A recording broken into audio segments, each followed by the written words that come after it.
Hello guys! Aminin nyo, mahilig kayo sa billionaire romance, hindi ba? Yung tipong lalaking may hawak ng mundo pero pag-uwi ng bahay, sunod-sunuran sa asawa. Pero paano kung ang perfect wife na akala mo'y reyna, mas magaling pa palang maglaro ng apoy kaysa sa mga kontrabida sa teleserye?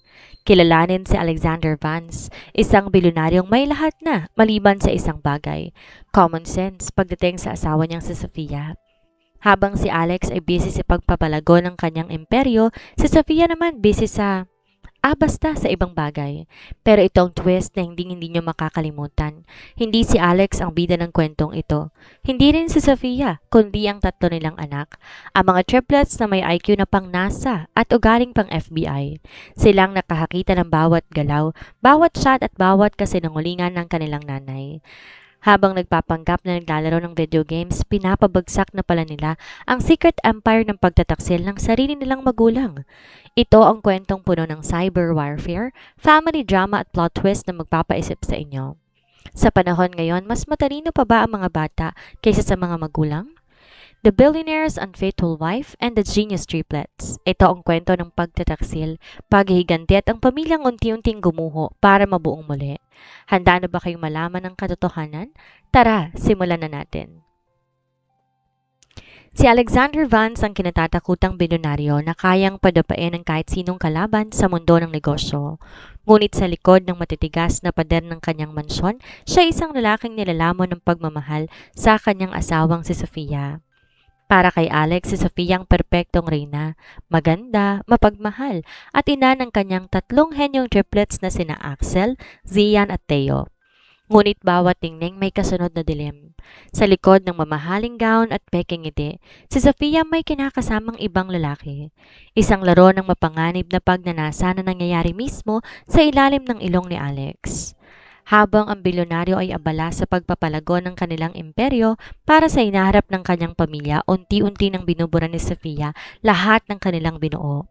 Ang hindi alam ni Sofia ang kanyang tatlong inosenteng anak ay hindi lamang bata. Sila ay mga henyo. Sa pamamagitan ng advanced technology at matatalas na isipan, naging saksi ang magkakapatid sa bawat pagtataksil ng kanilang ina. Habang nagpapanggap na walang alam, sinimula ng triplets ang pagbuo ng isang komplikadong plano. Isang game of chess kung saan ang kanilang ina ang target at ang kanilang ama ang nakataya. Ang tanong, hanggang saan ang kayang gawin ng isang ama para sa kanyang mga anak? At ano ang mangyayari kapag nalaman ng pinakamakapangyarihang lalaki sa bansa na ang mismong babaeng pinagkalooban niya ng lahat ay ang siyang dahilan ng kanyang pagbagsak? Sa isang mundo na puno ng kasinungalingan, isa lamang ang sigurado. Ang pag-ibig maaaring maging isang matalas na patalim at ang pagtataksil may katumbas na presyo. Isang presyong di kayang bayaran ng kahit anong dami ng pera. Handa ka bang makita kung paano guguho ang isang perpektong pamilya sa loob ng isang gabi? Ang hangin sa loob ng Vance Mansion ay laging amoy mamahaling pabango at kapangyarihan. Sa bawat sulok ng mansong ito, naroon ang tatak ng kayamanan ni Alexander Vance. Mula sa mga painting na nagkakahalaga ng milyon-milyon hanggang sa mga antigong kagamitan na dinala pa mula sa Europa, lahat nagsisisigaw ng karangyaan. Si Alexander Vance nakatayo sa harap ng malawak na salamin sa kanyang walk-in closet. Inaayos niya ang kanyang cufflinks. Sa edad na 32, siya ang mukha ng tagumpay. Matikas ang kanyang pangangatawan, matangos ang ilong at ang kanyang mga mata na kasing lalim ng dagat ay laging naghahanap ng susunod na hamon. Ngunit sa kabila ng kanyang pagiging bato sa mundo ng negosyo, may isang kahinaan ng bilyonaryong to, si Sofia. Alex, honey, kailangan mo na raw umalis. Sabi ng sekretaryo mo may emergency board meeting ka?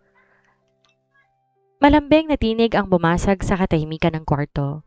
Lumingon si Alexander, naroon si Sofia, nakasuot ng silk emerald nightgown na bumabaka sa bawat kurba ng kanyang katawan. Napakaganda niya, ang kanyang buhok malambot na nakalugay. At ang kanyang mga mata ay tila naging may dalang pangako na isang mapayapang gabi. Lumapit si Alexander, hinilang asawa sa bewang. Ayoko pa sanang umalis. Mas gusto ko pang manatili dito kasama mo at ng mga bata. Isang mabilis na kislap ng pagkabalisa ang dumaan sa mga mata ni Sofia, ngunit agad ding napalitan na isang mapang-akit ng ngiti. Darating din ang araw na di mo na kailangan magpakapagod para sa atin, Alex. Basta't alam mong mahal na mahal kita, sapat na yon. Mahal na mahal kita. Ang mga salitang iyon na naging sisilbing blindfold ni Alexander. Hinalikan siya ni Sofia sa labi, isang halik na tila matamis, ngunit para sa sinumang nakakaalam, ito ay may lasa ng pagtataksil. Sa kabilang bahagi ng mansyon, sa loob na isang high-tech na silid na disenyo bilang study room, tatlong pares ng mata ang nakatitig sa tatlong magkakahiwalay na monitors. Sina Axel, Zian at Theo, ang mga triplets na may IQ na higit pa sa mga hustong gulang. Target detected. Mahinang bulong ni Axel, ang panganay na mahilig sa cybersecurity. Sa screen ng kanyang laptop, nakabukas ang real-time GPS ng phone ni Sofia. Nakikipag-chat na naman ba siya sa Mr. X niya? Dagdag ni Zen, habang mabilis na nagtatype ang kanyang mga daliri. Ang code niya ngayon, dinner at the usual place, 10 p.m. Alam natin kung ano ibig sabihin yan, hindi ba? Si Theo ang pinakapatahimik sa tatlo, ngunit ang pinakamapanganib kung iisipin ay hindi tumitingin sa screen. Nakatingin lang sa labas ng bintana sa dambuhalang gate ng kanilang mansyon. Daddy's working hard to give us the world while Mommy is busy destroying our home for a piece of cheap thrill? Di natin hayaang mangyari yun, sagot ni Axel. Ang mommy ang nagbigay sa atin ng buhay, pero ang daddy nagbigay sa atin ng pundasyon at di natin papayagang mawasak ang pundasyong yon. Bumalik si Alexander sa sala para magpaalam sa mga bata. Yakap-yakap niya ang tatlo, hinalikan ang bawat noo. Wala siyang kamalay-malay na sa bawat yakap na binibigay niya. Ang mga bata may hawak ng tracking device sa kanilang mga relo, nakakabit sa bawat galaw ni Sofia. Be good, okay? Susubukan ko umuwi ng maaga, sabi ni Alexander bago tuluyang lumabas ng mansyon. Nang tumunog ang makina ng kanyang sasakyan at tuluyang nawala ang tunog nito, nagkatinginan ng triplets. Ang mga mukha nilang inosente kanina napalitan ng isang seryosong ekspresyon na hindi nararapat sa kanilang edad. Phase 1 starts tonight, wika ni Theo. Sa loob ng mansyon, si Sofia ay pumasok na sa kanyang kwarto. Ang kanyang mga kamay mabilis na nag-ayos ng mga gamit. Di niya alam ang bawat galaw niya ay pinapanood ng mga sarili niyang anak. Ang laro nagsimula na at sa mundong to, walang po pwedeng magtago ng matagal. Ang kadiliman ng gabi sa labas ng Vance Mansion ay tila isang malaking tabing na nagtatago ng mga lihim. 10:00 na ng gabi at ang mansyon nababalot sa isang nakakasulasok na katahimikan. Si Alexander nasa kabilang dulo ng silid, nakikipagbuno sa isang deal na magdadala ng bilyon-bilyong kita sa kanyang kumpanya. Isang sakripisyong ginawa niya para sa kinabukasan ng kanyang pamilya. Sa loob ng kanilang nursery-themed command center, ang triplets ay hindi nag-aksaya ng oras. Ang liwanag mula sa kanilang 6 na curved monitors ang tayo nagbibigay ng kulay sa kanilang mukha. Naka-on na ang tracking, wika ni Axel. Ang mga daliri niya ay sumasayaw sa mechanical keyboard. Lumabas na siya ng mansyon gamit ang service gate para di mapansin ng mga security camera sa main entrance. Sumakay siya sa isang lumang sedan, hindi ang kanyang Porsche. Ang talino niya. Akala niya hindi natin siya makikita. Mapait na biro ni Zian habang ini-upload ang malware sa private server ni Sofia. Pero di niya alam na ang cloud storage na ginagamit niya ay dumaan sa ating firewall bago pa man niya ito ma-access. Si Theo, na kanina pa nakatitig sa monitor, biglang nagpatunog na isang file. Narito na, ang audio stream mula sa kanyang cellphone. Isang kalabog ng pinto ang narinig sa kanilang speaker. Sinundan ng boses ni Sofia na naging malambot, malandi at puno ng pananabik. Isang boses na hindi kailanman narinig ng mga bata mula sa kanilang ina kapag kausap si Alexander. I thought you weren't coming, ani Sofia sa kabilang linya. Sumagot ng isang lalaki. Ang boses ay pamilyar. Isang lalaking dating nakita ng mga bata sa mga charity goal na dinaluhan ni Alexander. Di ko matiis na hindi ka makita, Sofia. Alam mong handa akong iwan ng lahat para sa'yo? Ang mga kamao ni Axel ay humigpit sa mesa. Ang kapal ng mukha niya. Siya yung lalaking kalaro ni Daddy sa golf last week. Galit na bulong ni Axel. Dito na magsisimula ang phase 2, sagot ni Zian. Kung gusto niya ng laro, ibibigay natin sa kanya ang pinakamapanganib na laro sa buhay niya. Habang abala ang dalawang kapatid sa pakikinig, si Teo nag-ayos sa isang digital trap. Di lang basta-basta ibubunyag ang sekreto, gusto nilang saktan ng kanilang ina sa paraang hindi na to makakabangon. Sa tulong ng kanilang coding skills, pumasok sila sa bank account ng lalaking kausap ni Sofia. Alex, i-transfer mo ang 50 million pesos mula sa offshore account ng lalaking yan papunta sa account ni Mommy, utos ni Teo. Anong plano mo? Tanong ni Axel, nagtataka. Gagawin nating mukhang binabayaran ni Mommy ang lalaki para sa kanyang serbisyo, sagot ni Teo nang may malamig na ngiti. Kapag nakita rito ni Daddy, hindi lang ito usapin ng pagtataksil. Iisipin ni Daddy binibili ng Mommy ang karapatan ng ibang lalaki gamit ang pera niya. Gagawin nating negosyo ang kanilang pag-iibigan. Sa isang upscale hotel sa sentro ng syudad, di namamalayan ni Sofia na habang abala siya sa pagpapakasasa sa kanyang affair, ang bawat text message, bawat call log at bawat bank transaction binabago ng kanyang mga anak. Ang bawat mensaheng pinapadala niya, nire-reroute ni Zian sa isang nakatagong folder sa laptop ni Xander. Everything is set, sabi ni Zian. Ang server ni Daddy magbibigay ng notification sa kanya tuwing may bagong ebidensyang dumarating. Ang kailangan na lang natin ay ang tamang tiyempo. Nagkatinginan ng tatlo. Sa loob ng kanilang mga batang katawan ay ang talino ng mga henyo na kayang magpabagsak na isang imperyo. Para kay Sofia, ang gabi ay para sa pag-ibig. Para sa triplets, ang gabi ay para sa hustisya.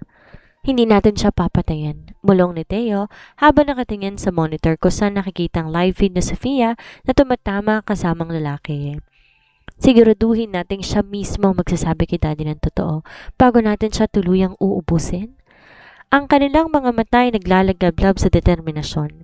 Sa bawat click ng mouse unti-unti, gumuho ang mundo ni Sofia nang di man lang niya to nararamdaman.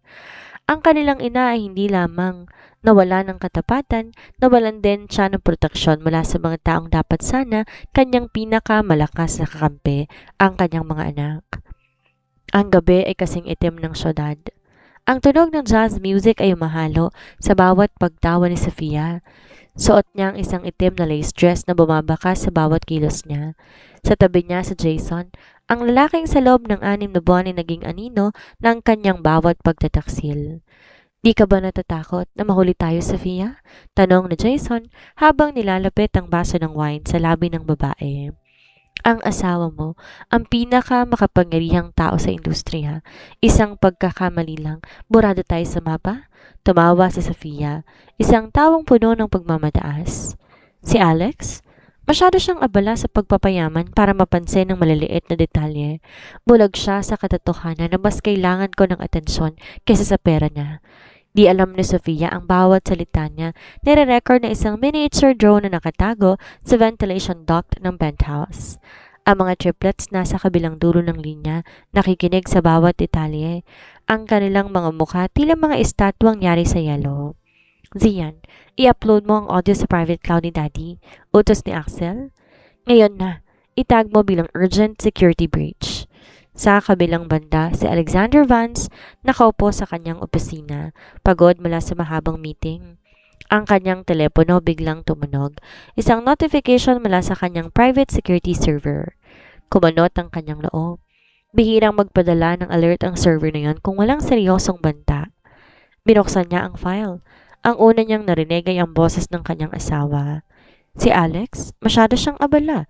Bulag siya sa katotohanang mas kailangan ko ng atensyon. Ang mundo ni Alexander ay tila tumigil sa pag-ikot. Ang baso ng scotch sa kanyang kamay unti-unti nang muntik ng mabitawan. Ang kanyang mga kamay nanginginig, hindi sa takot kundi sa matinding galit na dahan-dahan na bumabalot sa kanyang pagkatao. Hindi ito basta chismis, ito ay boses ng babaeng pinakasalan niya. Ang babaeng kinasama niya sa loob ng 10 taon. Sir, may problema ba? Tanong ng kanyang sekretarya sa labas ng pinto. What? Wala. Matigas sa sagot ni Alexander. Ang kanyang boses naging malamig na bakal. Kanselahin lahat ng appointment ko bukas at tawagan ang ating private investigator. Sabihin mo sa kanya na may kailangan akong ipabantay. Sa penthouse patuloy ang laro. Di alam ni Sofia na habang abala siya sa pagyakap kay Jason, ang kanyang service car ay nahak na ni Theo. Ang GPS nito ay nagre-route sa main headquarters ng kumpanya ni Alexander, hindi sa kanilang bahay. Axel, i-activate ang silent alarm sa penthouse. Utos ni Theo. Gusto nating maramdaman ni Mommy ang pressure. Biglang namatay ang ilaw sa penthouse. Ang smoke detector tumunog ng walang dahilan at ang electronic door lock kusa ring nag-lock mula sa labas. Nagpapanik na si Sofia. Anong nangyayari? Sigaw ni Sofia. Sinusubukan buksan ang pinto na ayaw kumilos. Jason, gawin mo ang isang bagay? Hindi ko nabubuksan. Parang na-override ang system. Sagot ni Jason na nagsisimula na ring kabahan. Sa monitor ng triplets, nakikita nila ang takot sa mukha ng kanilang ina. Ito ang unang pagkakataon na nakita nila ang kanilang reyna na natataranta. Ang kanilang mga mukha walang emosyon. Ang bawat panloloko ni Sofia may katapat na disiplina at ito pa lamang ang simula. Daddy is on his way. Wika ni Axel habang tinitingnan ang lokasyon ng sasakyan ni Alexander sa mapa. Magkikita sila sa loob ng 10 minuto. Ang laro ay matatapos na sa paraang hindi niya inaasahan. Si Sofia, sa loob ng kadiliman ng penthouse ay napaupo sa sahig. Ang kanyang puso kumakabog. Sa unang pagkakataon, hindi dahil sa excitement, kung hindi dahil sa isang pakiramdam na may nakamasid sa kanya, isang higit na makapangyarihan kaysa sa kanya. Ang mga bata, sa loob ng kanilang kwarto, dahan-dahang sinara ang kanilang mga laptop. Ang gabi ng pagtataksil, magiging gabi ng pagtutuos. Ang hangin sa loob ng penthouse ay tila nanunuyo. Sa labas, ang mga security system na kinontrol ng triplets ay patuloy na naglalabas ng mga error code na nagpapabaliw sa smart home ng gusali. Ang bawat pinto otomatikong nag-lock at ang mga emergency exit tila kinain na ng sistema. Sofia, ano ba to? Sino may gawa nito? Sigaw ni Jason na halos magwala na sa loob ng madilim na silid. Ang kanyang mukha na dati puno ng kumpiyansa, nabahiran na ng takot. Si Sofia na nakasuot pa rin ng kanyang mamahaling gown, hindi makapagsalita. Ang kanyang mga kamay nanginginig habang sinusubukan pindutin ang master override sa kanyang tablet. Ngunit ang tanging lumalabas sa screen ay isang skull icon na may mensaheng, "Watch and Learn." Sa kabilang panig ng lungsod si Alexander, nagmamaneho ng mabilis. Ang kanyang mga kamao nakabaon sa manibela. Ang bawat notification na natatanggap niya sa kanyang phone parang saksak sa kanyang puso. Di lang basta audio ang natatanggap niya, nakatanggap na rin siya ng mga litrato, bank records at ang buong itinerary ng mga pagkikita ni Sofia at Jason. Hindi ito gawa ng isang ordinaryong hacker. Ang pagiging detalyado ng bawat ebidensya nagpapakita ng malalim na pagpaplano, isang bagay na hindi niya inaasahan mula sa kahit kanino. Axel, nakikita mo ba? Tanong ni Zian habang nakatutok sa live feed ng CCTV sa loob ng penthouse. Oo, papunta na si Daddy sa parking lot. Ilalabas natin ang footage sa malaking screen ng lobby ng building, tugon ni Axel. Gawin mo, sagot ni Theo nang may malamig na tinig. Gusto nating masiguro na hindi siya makakapag-deny. Pagdating ni Alexander sa penthouse level, sinalubong siya ng isang nakabukas na pinto. Hindi to sinira. Kusa tong bumukas na makita ng facial recognition system ang kanyang mukha. Pagpasok niya ang mga ilaw, dahan-dahang nagliwanag, ngunit hindi ang buong silid. Tanging ang projector sa gitna ng sala ang bumukas. Nag-project sa dingding ang isang video. Si Sofia at Jason nagtatawanan sa loob ng kwartong yon. Isang oras pa lamang ang nakalilipas. Napatigil si Sofia sa paghakbang. Namutla siya ng husto, parang nakakita ng multo. Si Jason sa kabilang banday naniga sa kinatatayuan. Alex? Nauutal na simula ni Sofia. Ang kanyang boses nanginginig. Pwede ko tong ipaliwanag. Hindi tong iniisip mo? Dahan-dahan lumapit si Alexander papalapit sa kanila. Ang kanyang mga hakbang mabigat, tila tunog ng kamatayan para sa dalawa. Hindi siya sumigaw, hindi siya nagwala. Ang kanyang katahimikan ay mas nakakatakot kaysa anumang galit na kanyang may papakita. Paliwanag? Mahinang tanong ni Alexander. Huminto siya sa harap ni Sofia at tiningnan ng babaeng minahal niya na higit sa sarili niya. Nakita ko ang mga bank transfer, Sofia. Nakita ko ang mga litrato. Narinig ko ang boses mo habang tinatawanan mo ang katangahan ko. Alex, nakikinig ka sa maling tao. Ang mga bata. Huwag mong idamay ang mga bata sa dumi ng kalokohan mo. Biglang sigaw ni Alexander na kinagulat nilang lahat. Ang kanyang matay nagbabaga sa matinding puot. Bigla, bumukas ang smart speaker sa loob ng penthouse. Isang boses ng bata ang naririnig, ang boses ni Teo. Mommy, the truth is a heavy burden, isn't it? We made sure you wouldn't have to carry it all alone. Nagkatinginan sina Sofia at Jason sa paligid. Walang mga bata sa kwarto, ngunit ang boses ay tila galing sa bawat sulok. Ang teknolohiyang ginamit ng triplets ay top of the line. Isang bagay na kahit mga security experts ni Alexander hindi kayang pigilan. Sino? Sinong may gawa nito? Tanong na Jason. Ang boses nanginginig na sa matinding takot. Tinignan siya ni Alexander ng may matalim na tingin. Hindi mo na kailangan malaman. Ang kailangan kong malaman ay ito. Tapos na ang laro mo. Bago pa man makapagsalita si Jason, dumating ng security detail ni Alexander. Hindi ang mga regular na guard kundi ang kanyang elite team. Hinilan nila si Jason palabas. Ang tanging naiwan sa silid ay ang mag-asawa. Si Sofia na nakaluhod na ngayon sa sahig, umiiyak. Alex, please, para sa mga triplets, huwag mo akong iiwan. Tiningnan siya ni Alexander ng may pagkasuklam. Ang mga bata, silang dahilan kung bakit mo naririnig ang boses ko ngayon, Sofia. Dahil kung wala sila, matagal ka na ring walang lugar sa buhay ko. Tinalikuran niya to at naglakad papalabas. Ang pintuan muling naglock, iniwan si Sofia sa loob ng penthouse. Ang perpektong mansyon na ngayon naging isang kulungan. Ang lamig ng hangin sa loob ng penthouse ay tila humihiwa sa balat ni Sofia. Magdamag siyang nanatiling nakaupo sa sahig, nakatitig sa kawalan. Ang bawat anino sa dingding, tila humahagikik sa kanyang kapamakan. Nang sumapit ang bukang liwayway, ang pintong kanina'y nakalak ay kusa ring bumakas na tila isang huling pangungutya mula sa mga sistemang kontrolado ng kanyang mga anak. Pag-uwi ni Sofia sa Vance Mansion, sinalubong siya ng isang nakakatakot na katahimikan. Ang mga ilaw nakapatay at ang bawat sulok ay tila humihinga ng puot. Pagpasok niya sa sala, nakita niya si Alexander nakaupo sa kanyang leather armchair, hawak ang isang baso ng whiskey. Sa harap nito ay ang tatlong triplets, sina Axel, Zian at Theo na nakaupo ng tuwid. Ang kanilang mga mukha ay walang mababakas na emosyon. San ka galing? Malamig na tanong ni Alexander. Hindi siya lumingon. Alex, please, pakinggan mo ko. Pagmamakaawa ni Sofia habang papalapit. Ang kanyang makeup ay nagkalat. Ang kanyang mga mata ay namamaga sa pag-iyak. Si Jason, pinilit niya ako. Binantaan niya ang seguridad ng mga bata. Natakot ako, Alex, kaya ako sumama. Ang pagsisinungaling ni Sofia ay isang gasgas na plaka. Alam na ni Alexander ang totoo. Lahat ng ebidensyang nakalap niya na mga bata ay sapat na para wasakin anumang depensang itatayo ni Sofia. Ngunit sa halip sumabog sa galit, tumayo si Alexander at tumarap sa asawa. Binantaan ka? Ginagamit mo ang mga bata bilang dahilan para pagtakpan ang kadamihan mo. Bulong ni Alexander, ang kanyang boses ay tila isang babala. Biglang nagsalita si Zian, ang pangalawang triplets. Mommy, nakita namin ang bank statements mo, hindi ka binantaan.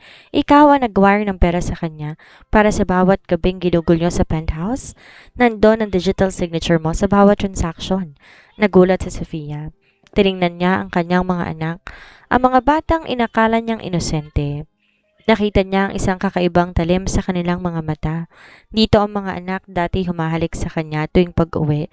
Ito ay mga estranghero na nagbabantay ng kanyang pagbagsak. Zian, shut up! Sigaw ni Sofia. Nawawala ang kanyang pagpipigil. Bata ka pa. Wala kang alam sa mga bagay na ginagawa ng matatanda.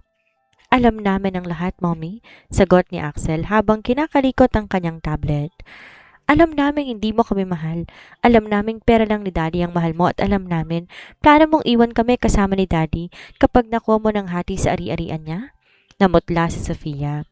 Ang sekretong inakala niyang nakabaon sa pinakamalalim na bahagi ng puso niya, nilabas na ng kanyang sariling mga anak sa harap ng kanilang ama. Alex, hindi totoo yan, sigaw ni Sofia. Lumalapit kay Alexander para hawakan ang braso nito. Ngunit dahan-dahan tumayo si Alexander. Ang distansya sa pagitan nila ay tilang naging isang malawak na karagatan. Sofia, ang nakakatakot, hindi ang panloloko mo. Ang nakakatakot ay ang katotohanang mas kilala ko ng mga anak natin kaysa sa asawa ko. Ang mga bata na hindi pa man nakakaabot sa edad na 10, mas tapat sa pamilyang to kaysa babaeng pinagkalooban ko ng lahat. Alex, please. Simula ngayon, putol ni Alexander sa kanya. Ang boses ay matigas na parang bato. Hindi ka makakaalis sa mansong ito nang walang pahintulot. Lahat ng credit cards mo blocked. Ang access mo sa account ko putol na. Mananatili ka rito hanggat di natin inaayos ang legal na aspeto ng paghihiwalay natin. Tiningnan ni Alexander ang kanyang 3 anak. May halong lungkot at paghanga sa kanyang mga mata. Salamat mga anak. Salamat dahil niligtas niyo ako sa aking sariling pagkabulag. Habang naglalakad si Alexander paakyat sa kanyang silid, iniwan niya si Sofia na nakatayo sa gitna ng sala, mag-isa. Ang reyna ng mansyon na wala na ng korona at ang mga triplets sa kanilang pagkakaupoy na palitan na isang makahulugang tingin. Phase 2 ay tapos na, ngunit para sa kanila ang tunay na pagdurusa ni Sofia nagsisimula pa lamang. Ang Vance Mansion ay naging isang gintong hawla. Para kay Sofia, ang bawat araw ay isang mabagal na paghuhukay sa sarili niyang libingan. Wala siyang access sa labas, ang kanyang mga social media accounts deactivated, ang kanyang signal sa telepono jammed ng jammers na kinabit ng mga bata sa bawat sulok ng silid, at ang mga security guards ay may malinaw na instruksyon. Walang sino mang makakapasok at higit sa lahat, walang makakalabas. Axel, buksan mo ang pinto, sigaw ni Sofia habang kinakalampag ang pinto ng kanyang kwarto. Walang sumagot. Sa kabilang banda ng pintuan, ang mga triplets ay nakaupo sa hapagkainan, tahimik na kumakain ng agahan kasama ng kanilang ama. Ang atmosfera ay mabigat, ngunit ang mga bata ay nagpapakita na isang nakakagulat na kalmadong kilos. Dad, panimula ni Teo habang hinihiwa ang kanyang pancake ng may presisyon. Ang lawyer mo darating mamayang hapon. Inihanda na namin lahat ng documentary evidence para sa annulment, pati ng mga records ng mga hotel na pinuntahan nila ni Jason. Si Alexander na tila pagod at tila tumanda ng 10 taon sa loob lang ng 1 linggo ay tumingin sa kanyang anak. Salamat, Teo. Di ko alam kung paano ko ito magagawa kung wala kayo. Hindi mo kailangan mag-isa, Dad, sagot ni Zian. Ang pamilya dapat nagtutulungan. Ang mga traidor dapat lang na maparusahan. Sa loob ng kwarto, si Sofia nagsisimula ng mawala ng bait. Ang kawalan ng kontak sa labas, ang kawalan ng perang maipambayad sa kanyang mga kaibigan at ang nakabibinging katahimikan ng mansyon nagpapakain sa kanyang paranoia. Sinubukan niyang gumamit ng lumang landline sa loob ng kwarto, ngunit pag-angat niya ng telepono, ang boses ni Axel ang narinig niya sa kabilang linya. Mommy, sinong tatawagan mo? Si Jason? Nasa kulungan na siya dahil sa kasong embezzlement na ipinasa namin sa mga polis. Ang mga friends mo, lahat sila binalaan na namin na ang sino mang makikipag-ugnayan sa'yo isasama namin sa kaso. Nanlaki ang mga mata ni Sofia. Kayong mga demonyo kayo? Mga bata pa kayo? We are genius children, Mommy, sagot ni Axel na may tono ng malamig na kawalan ng pakialam. And we learned from the best, you. Tinuruan mo kaming maging tuso, ngayon babalik lang namin ang leksyon. Ginamit ng mga bata ang smart home system ng mansyon para pahirapan si Sofia.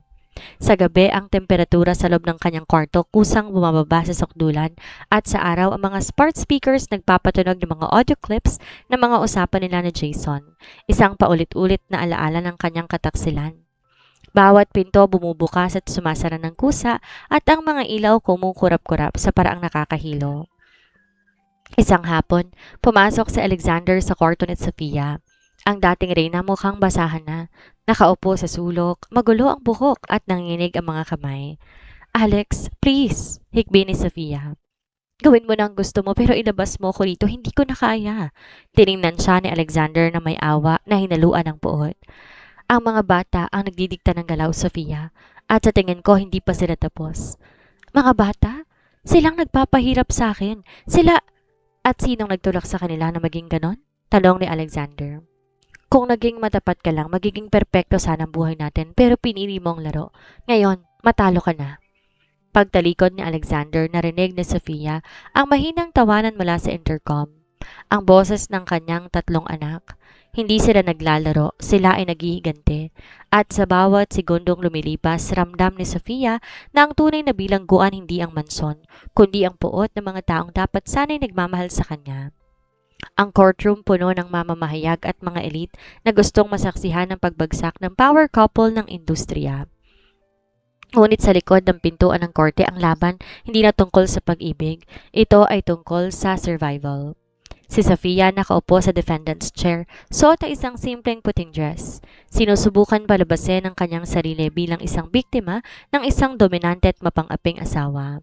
Ang kanyang abogado, isang sikat na legal shark, naglalabas ng mga argumento tungkol sa emotional manipulation at illegal confinement na ginagawa ni Alexander sa kanya.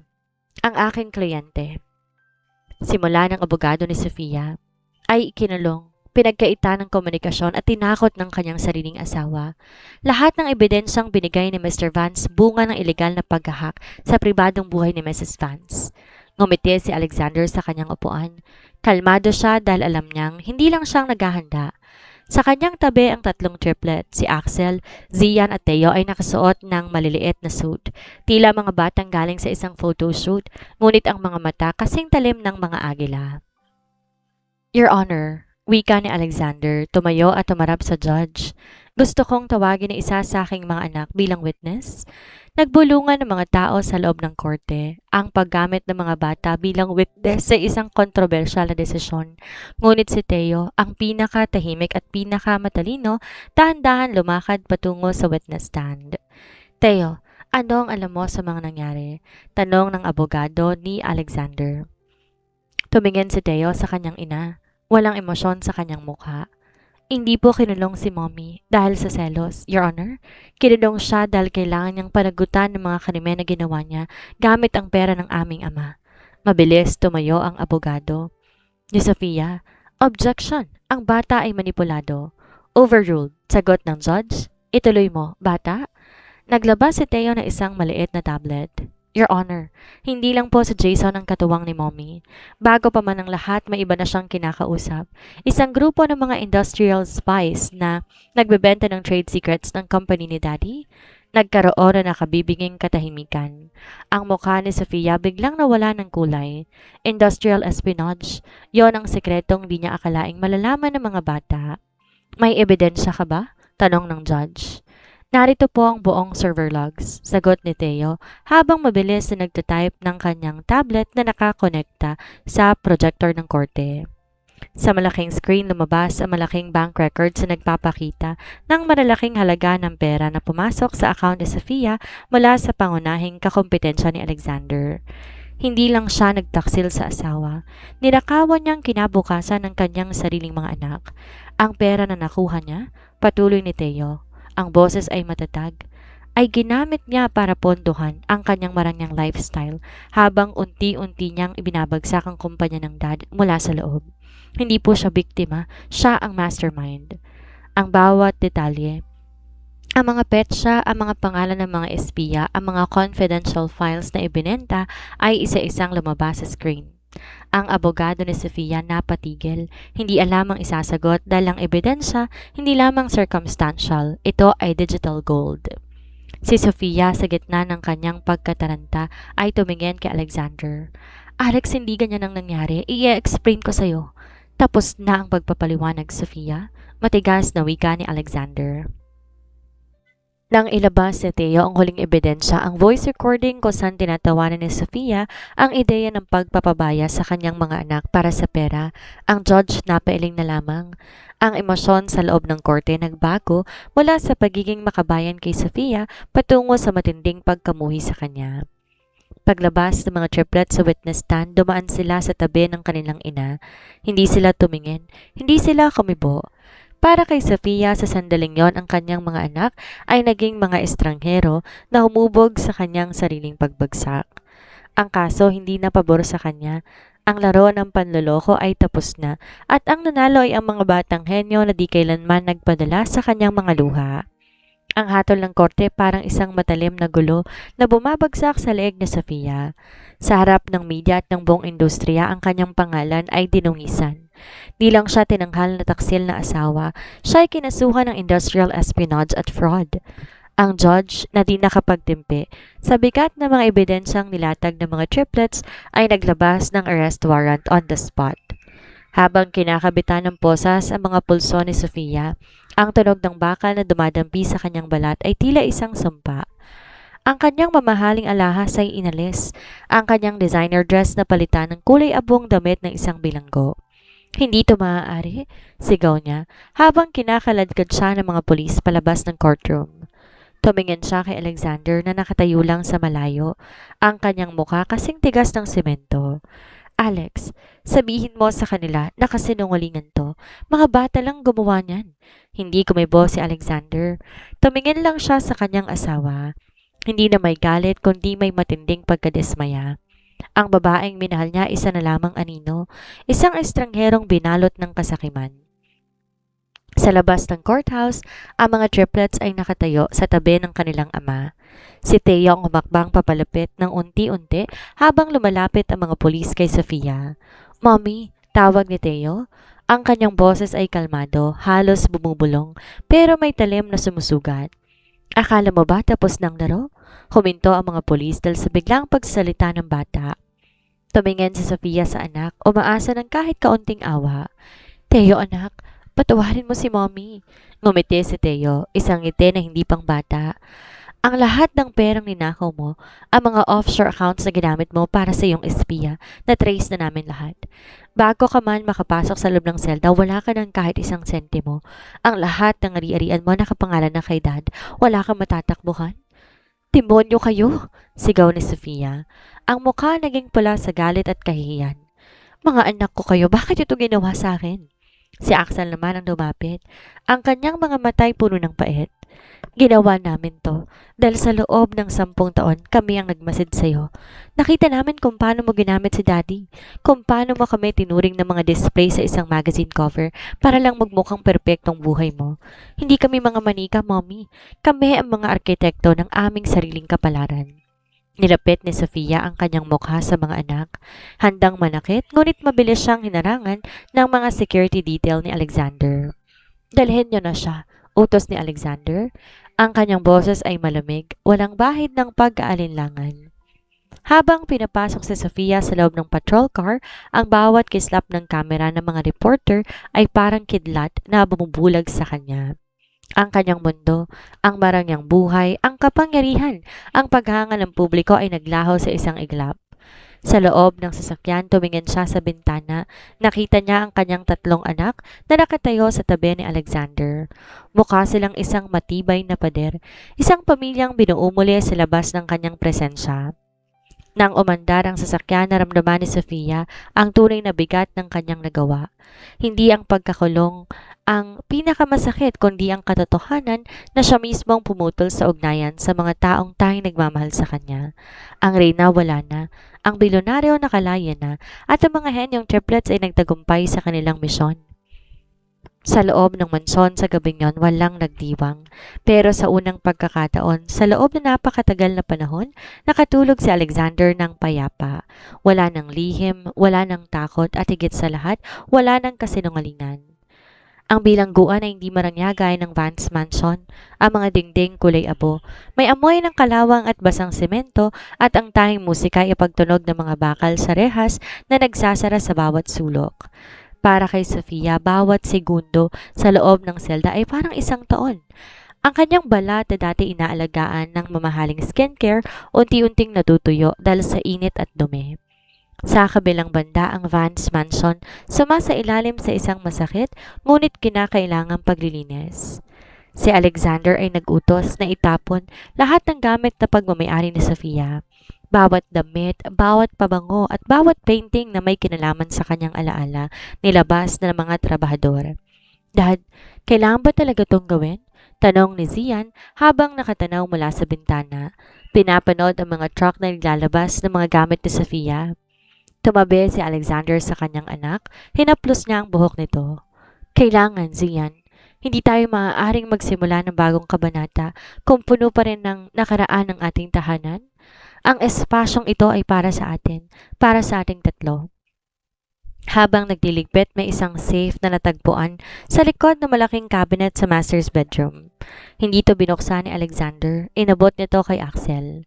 Kayong tatlo ang mas magaling sa ganito. Sa isang iglap, na-crack ni Axel ang combination lock. Sa loob, hindi pera o alahas ang nakita nila, kundi isang journal at isang hard drive na nakatago sa ilalim ng mga lumang dokumento. Binuksan ni Theo ang hard drive gamit ang kanilang laptop.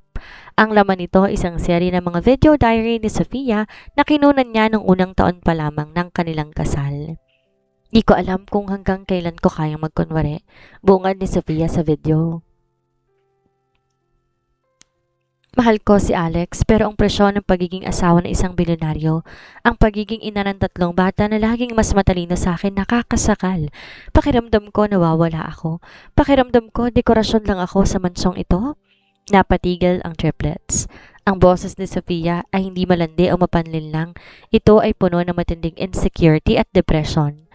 Nakikita niyo ba? Mahinang sabi ni Alexander na nakasilip sa likod nila. Akala natin puro kasakiman ang nagtulak sa kanya. Di natin nakita ng insecurities niya ang unti-unting kumain sa kanya. Pero Dad, sagot ni Axel, di nito ginagawang tamang pagtataksil at pagnanakaw. Ang mental health hindi dahilan para manira ng buhay ng iba.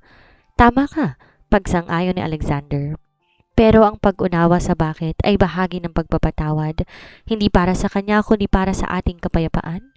Kinabukasan, nagpa siya si Alexander na dalawin si Sofia sa bilangguan. Hindi ito isang pagbisita para magkabalikan, kundi isang pagbisita para sa huling paalam. Pagpasok ni Sofia sa visitation room, hindi na siyang Reynang nakilala ng publiko. Siya ay isang babaeng basag. Ang kanyang mga matay walang buhay.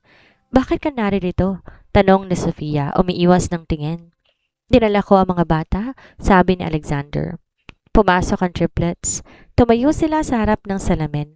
Hindi lumalapit, hindi rin umaalis. Mommy, sabi ni Theo, ang kanyang boses ay mas malambot kaysa sa dati. Nakita namin ang journal mo. Alam namin ang nararamdaman mo noon, pero ang pinili mong landas ang nagdala sa iyo dito. Di kami ang may kasalanan sa pagbagsak mo, ikaw. Di makapagsalita si Sofia. Umiyak siya ng tahimik. Hindi ka na namin dadalawin pa, dagdag ni Axel. Para ito sa aming paghilom. Sana, sa loob ng mga rehas na to, mahanap mo iyong sarili na nawala sa iyo sa labas. Tumalikod ang mag-aama. Habang naglalakad sila palabas, naramdaman ni Alexander ang gaan sa kanyang dibdib. Ang anino ni Sofia hindi na bahagi ng kanilang tahanan. Siya ay nananatili na lang isang bahagi ng kanilang nakaraan. Isang aral na hindi nila malilimutan. Paglabas nila ng bilangguan, sumikat ang araw. Ang mansyon wala na sa kanilang isipan. Ang mahalaga ay ang bagong simula na kanilang itatayo. Ang paglisa ni Sofia ay hindi nag-iwan ng puwang sa Vance Mansion. Sa halip, ito ay nagbukas ng mga bintana para makapasok ang liwanag. Sa nakaripas na 6 na buwan, ang mansyon na dati malamig at puno ng tensyon na puno ng tunay na buhay. Si Alexander Vance, ang bilyonaryong dati laging nasa boardrooms, natutunang maging isang tunay na ama. Tuwing umaga, hindi na sekretary ang unang nakakausap ni Alex, kundi ang kanyang 3 anak. Ang breakfast table, hindi na puro business reports ang laman, kundi mga kwento ng kanilang mga eksperimento sa agham at mga bagong coding projects. Dad, kailangan natin i-update ang security firewall ng kumpanya, ani Axel habang nagkakape. Nakita ko ang mga vulnerabilities sa system ninyo. Masyadong luma ang encryption. Napangiti si Alexander. Sige Axel, ikaw ang mamuno sa security audit ngayong weekend. Babayaran ko kayo ng consulting fee na swak sa inyong allowance. Tumawa ang triplets. Sa wakas, ang kanilang talino ay hindi na ginagamit para sa paghihigante, kundi sa pagbuo ng isang bagay na kabuluhan. Ang kanilang genius ay hindi na isang armas, kundi isang pundasyon. Ngunit sa gitna ng kanilang paghilom, hindi maitatago ang pilat ng nakaraan. Minsan, sa gitna ng gabi, nagigising si Alexander na iniisip kung naging sapat ba ang kanyang ginawa. May mga gabing tinitingnan niya ang mga litrato ng kanilang nakaraan, bago pa man ang lahat ng kasinungalingan. Dad, Isang boses ang narinig niya sa kanyang home office. Si Zian, nakatayo sa pintuan, may hawak na gatas. Di ka makatulog? Medyo lang anak, sagot ni Alex. Lumapit si Zian at yumakap sa kanyang ama. Huwag mong sisihin ang sarili mo. Di mo kasalanang pinili ng mommy ang maging traidor. Ang importante, eto tayo ngayon. Mas matatag, mas totoo. Ang mga salitang yon tila balsamo sa puso ni Alexander. Ang pagmamahal ng kanyang mga anak ang nagsisilbing patunay na kahit gumuho ang kanyang mundo noon, ang pundasyong tinayo niya sa pagiging tapat ay hindi nabigo. Sa kabilang banda, sa loob ng bilangguan si Sofia, unti-unti nang nagbabago. Di na siya ang babaeng mapagmataas. Ngayon siya ay nagtatrabaho sa prison library. Binabasa niya ang mga librong dati hindi niya pinapansin. Sa bawat pahina nakikita niya ang kanyang mga pagkakamali. Di niya sinusubukan magmakaawa para makalabas.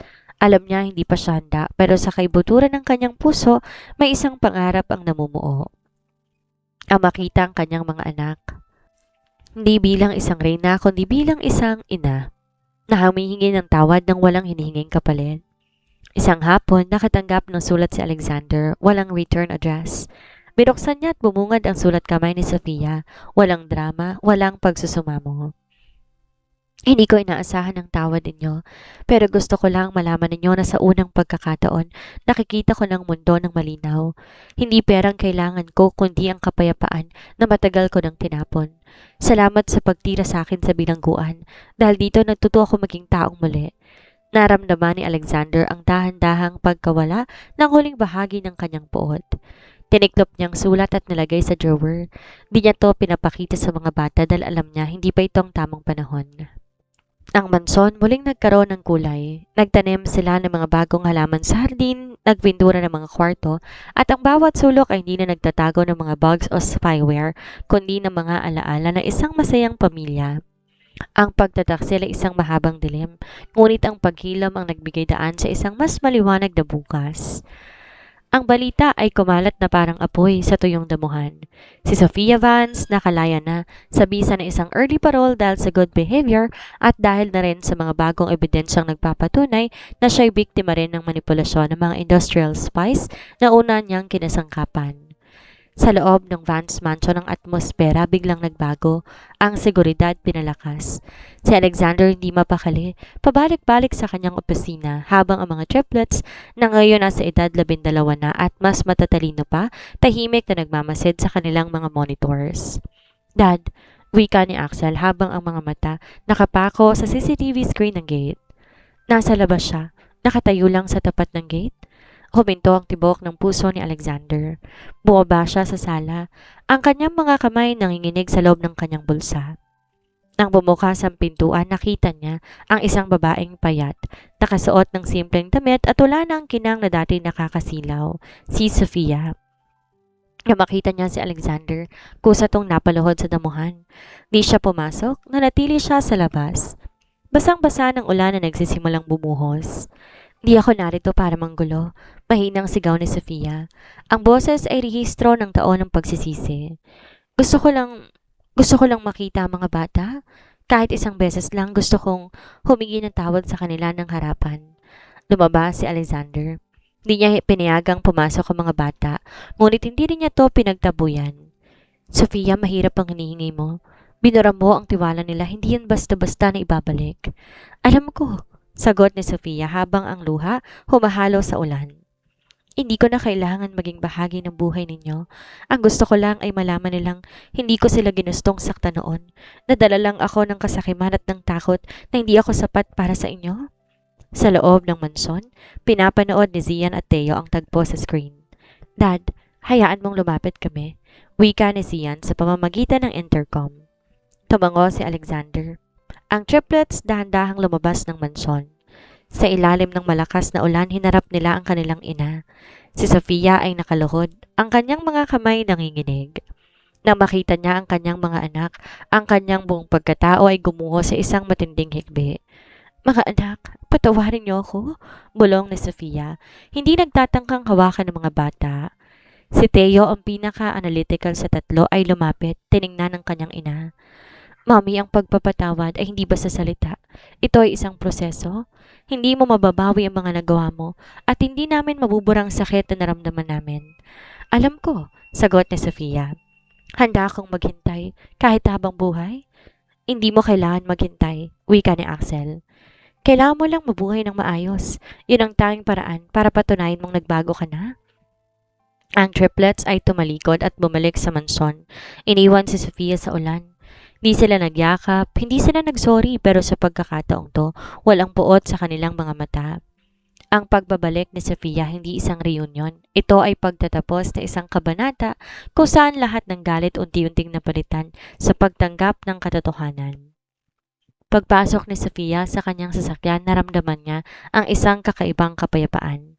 Hindi siya tinanggap ng kanyang pamilya ngunit hindi rin siya tuluyang tinakwil. Binigyan siya ang pagkakataon na mabuhay ng malayo sa kanila ngunit may pag-asa na sa tamang panahon magiging maayos ang lahat. Si Alexander na nakamasid mula sa bintana ay napabuntong hininga. Ang laro ng pagtataksil natapos na sa isang paraan na walang sino mang nasaktan pa. Ang bawat isa sa kanila ay natuto na ang pinakamahalagang aral sa lahat na sa kabila ng yaman at kapangyarihan, ang katapatan at pagpapatawad ang tanging yaman na hindi mabibili ng pera. 5 taon nang lumipas, ang Vance Mansion ay hindi na lamang isang gusaling bakal at salamin. Ito ay naging tahanan. Ang bawat sulok nito hindi na nakakulong sa mga servers at security cameras, kundi napupuno ng tawanan at pag-aaral. Ang tatlong triplets, sina Axel, Zian at Theo, ay di na mga batang henyo na nakabantay sa mga monitors. Sila ngayon ay mga binata na, mga leader sa kanilang larangan, dala ang karunungan na natutunan nila sa gitna ng unos ng kanilang pamilya. Si Alexander Vance, hindi na lang isang bilyonaryo, siya ay naging isang tatay na alam ang halaga ng bawat minuto. Sa bawat hapunan ang kanilang mesa ay puno ng kwentuhan tungkol sa mga bagong teknolohiya at ang kanilang mga plano para sa kinabukasan. Ngunit ang huling twist ay hindi sa kanila nagmula. Isang gabi dumating ang isang sulat para kay Alexander mula sa isang abogado. Naglalaman to ng isang legal document na nagpapatunay na ang orihinal na industrial espionage na sumira sa buhay ni Sofia noon ay hindi lang siya ang mastermind. May isa pang tao sa loob ng kumpanya, isang rival executive na matagal nang gustong pabagsakin si Alexander na siyang nagmanipula sa lahat ng impormasyon para magmukhang si Sofia ang punot dulo ng lahat. Ginamit ng espiya ang insecurities ni Sofia para gawin siyang pawn o piyesa sa laro. Nang malaman to ng triplets, ang kanilang mga mata ay hindi nagninga sa galit kundi sa pag-unawa. Dad, wika ni Theo habang binabasa ang mga dokumento. Nalinlang tayo. Nalinlang si Mommy. Hindi na nag-atubili si Alexander. Sa mismong gabing yon, tinawagan niya si Sofia. Sa mga nakalipas sa taon na muhay ng tahimik sa isang probinsya, nagtatrabaho sa isang maliit na library. Sofia, panimula ni Alexander. Ang kanyang boses ay puno ng emosyon na matagal niyang kinimkim. May nalaman kami. Hindi mo kasalanan ng lahat, may nagmanipula sa'yo. Sa kabilang linya, hindi nagsalita si Sofia. Tanging ikbi lamang ang narinig ni Alexander. Alam ko, Alex. Nalaman ko na yon noon pa pero hindi ko sinabi dahil naniniwala kong deserve ko ang nangyari sa akin. Doon na natapos ang huling pader na humahadlang sa kanila. Ang pag-amin ni Sofia sa katotohanan na tinanggap niya ang parusa bilang bahagi ng kanyang pagbabayad sala ay nagpapakitang siya'y tunay ng nagbago. Kinabukasan, isang simpleng pagtitipon ang naganap sa hardin ng Vance Mansion. Dumating si Sofia, hindi na siya ang reyna kundi isang babaeng puno ng kapayapaan. Nang makita siya ng triplets, wala nang galit. Si Axel ang unang lumapit at niyakap ang kanyang ina, sinundan ni Zian at Theo. Si Alexander nanonood lamang mula sa malayo. Ang kanilang happy ending ay hindi ang pagbabalik ng nakaraan. Di sila bumalik sa dati nilang buhay bilang power couple. Sa halip, nagsimula sila sa isang bagong yugto. Hindi tayo pwedeng bumalik sa dati, sabi ni Alexander nang lumapit siya sa kanila. Hinawakan ang kamay ni Sofia. Pero maaari tayong magsimula ng bago, hindi bilang asawa, kundi bilang mga magulang na nagtutulungan para sa kinabukasan ng ating mga anak. Napangiti si Sofia. Isang ngiti na totoo at walang halang pagbabalat kayo. Sapat na yon, Alex. Higit pa sa sapat. Sa ilalim ng dapit hapon, ang pamilyang Vance nakaupo sa damuhan. Ang mga triplets nagbabahagi ng kanilang mga pangarap habang ang kanilang ama at ina ay nakikinig ng may pagmamalaki. Ang laro ng pagtataksil natapos na. Ang mga kasinungalingan ay naglaho ng parang usok. Ang natira na lamang ay ang katotohanan na ang pag-ibig, gaano man ito nasaktan at nasira ay may kakayahang bumangon mula sa abo kung may pagpapakumbaba at pagpapatawad. Ang kanilang kwento ay hindi perpekto, ito ay puno ng pilat at pait. Ngunit sa huli, ang perpekto ay hindi pala ang pagkakaroon ng walang mali sa buhay. Ang perpekto ay ang pagpili na manatiling buo sa kabila ng lahat. 5 taon pang lumipas mula na magsimula ang kanilang bagong yugto. Ang mansyon na dating saksi sa matinding tensyon at lihim na pagtataksil ay naging sentro na ngayon ng Vance Foundation, isang organisasyong nagbibigay ng pagkakataon sa mga batang henyo na mula sa mahihirap na pamilya. Si Alexander Vance hindi na lang isang bilyonaryo, siya ay tinuturing ng philanthropist na mas nagpapahalaga sa oras kaysa kita. Si Sofia sa kabilang banda ay naging katuwang niya sa pagpapatakbo ng foundation. Di sila muling kinasal at di rin sila bumalik sa dating relasyon. Ngunit ang kanilang pagkakaibigan ay mas matatag kaysa anumang kasunduan sa negosyo. Ito ay isang koneksyon na nakabase sa pagpapatawad at pagmamahal sa tatlong lalaking nagpabago sa kanilang buhay. Isang mainit na hapon, naganap ang graduation ni na Axel, Zian at Theo sa isa sa mga pinaka-prestihiyosong universidad sa mundo.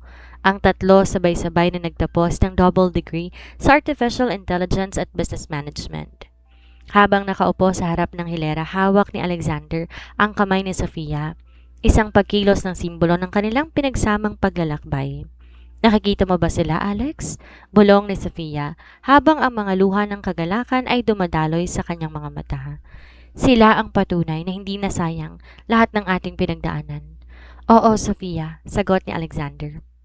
Na ang mga mata ay nakatuon sa tatlong binatang henyo na ngayon naglalakad patungo sa entablado. Silang ating pinakamalaking tagumpay, higit pa sa anumang kumpanya o yaman na nabuo natin. Pagkatapos ng seremonya sa gitna ng maraming tao at mga kamera, ang triplets ay tumakbo palapit sa kanilang mga magulang. Di sila tumitingin sa mga flash ng kamera. Ang tanging mahalaga sa kanila ay ang kanilang pamilya. We did it, Dad, Mom, wika ni Axel habang pinapakita ang kanilang mga diploma. Si Theo na dati napakatahimik ay lumapit, yumakap sa kanilang dalawa.